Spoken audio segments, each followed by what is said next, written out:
मोरा पीछू अरिया लवंगिया की गछिया लवंग चुइला सारी रात जे लवंग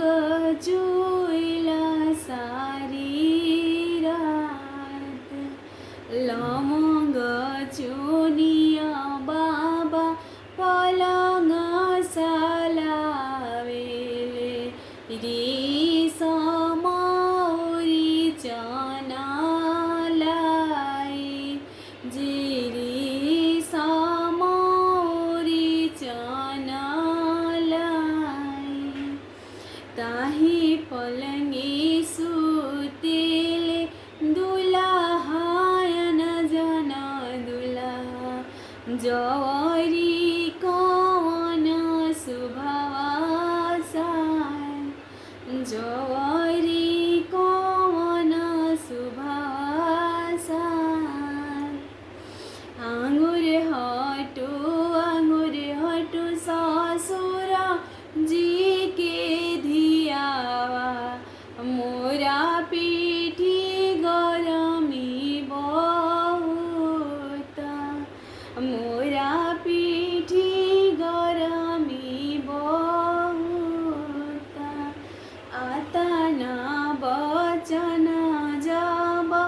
सुनालियन जन सुभावा खाट छोड़िया भुइया लोटे खाट छोड़िया भुइया लोटे ई कहाँ तेले सुभवा लाली रंगा चुनरिया चली दिली नई हरवा की ओरा चली दिली नई हरवा की ओर ई कोसी गईली दूसरा कोसी गईली तीसरी कोसी गंगा फुफुकारे तीसरी कोसी गंगा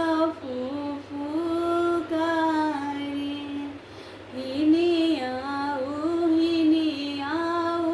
मला की वटावा हमें के उतारू गंगा पार हमें के उतारू गंगा पार आजू की रतिया समारो यही जीवित तू बिहाने उतार गंगा पार बिहाने उतार गंगा पार रतिया की अबो सवरो चलावा मछरिया रतिया ओढ़बो महाजाल संझिया की अबो सवरो चलावा मछरिया रतिया ओढ़बो महाजाल आग लगैबो किवटा चलावा मछरिया बजर पारैबो महाजाल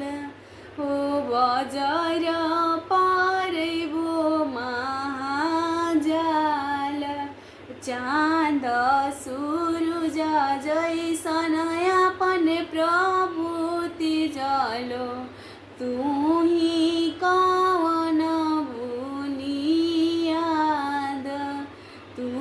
ही कवन बुनियाद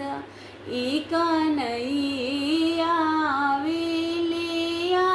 जन बाजा नाई कानैये दल बरियात एक नैया विले दुलाहा कवन दुला सुभाव